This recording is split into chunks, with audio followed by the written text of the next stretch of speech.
Unang punto, kung matalo ang Chief Justice dito, di ang ibig sabihin pala, ang mga nananalo ay mga honest na tao. Dahil kinondena nila dahil corrupt yung taong yon.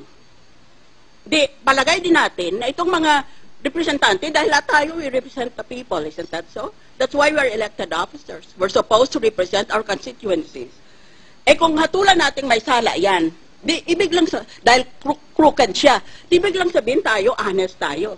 Ngayon, kung lahat pala tayo honest, o marami pala tayo sa atin ay honest, why is the Philippines often, or if not all the time, why is the Philippines always ranked as one of the most corrupt countries in the whole world?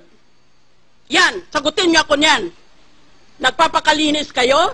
Aba kung malinis pala ang mga opisyalis natin at malinis pala sa buong bansa, eh bakit palagi tayong nililista ng Transparency International as one of the most corrupt countries in the world? Magtitinginan tayo? Sino kaya dito? Yan ang unang punto ko. Pangalawa, tumigil na kayo ng kapabangga-panggapan nyo, mga artista. Merong mga politiko na alam natin kung anong loopholes nila sa SALN. Deposito ang sinasabi ng batas pagkatapusan ng Disyembre, katapusan ng taon, magdeklara ka kung magkanong pera mo sa bangko. Hindi ba gini-withdraw nila pera nila sa buwan na Nobyembre o Disyembre? Para pag naglagay sila, pag nag-file sila ng SALN nila, wala nga silang deposito. O kaya meron lang sila ng couple of thousands. Kasi withdraw nila eh. Pag Enero, i-deposit nila uli. Taong bayan, kayo ang magtestigo. Yan. Bakit hindi natin habulin yung ganon? Pangalawa, palusot. O pangalawa, na ginagawa nila na loophole sa SALN. Lahat ng pag-aari nila, real estate, bank accounts, iba pang pag-aari, lalagay sa ibang pangalan. Yan is very, very widespread. O di wala nga naman silang pag-aari. Dahil lahat, linagay na nila sa ibang pangalan. Kung bawal ang asawa at ang mga anak, dahil sa batas ay inspeksyonin pati yan, yung mga malapit sa kanila. Di doon sa mga malalayo ng mga kamag-anak. O kaya maski hindi kamag-anak, sa kaibigan na pinagkakatiwalaan nila. What a hypocritical accusation.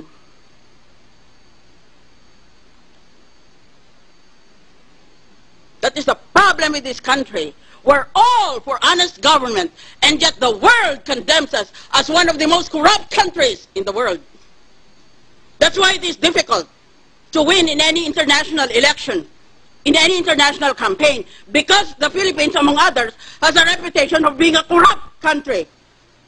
Isip ng iba, kung corrupt ang bayan na yan, walang matinong lalabas dyan. Walang matinong ibubunga yan.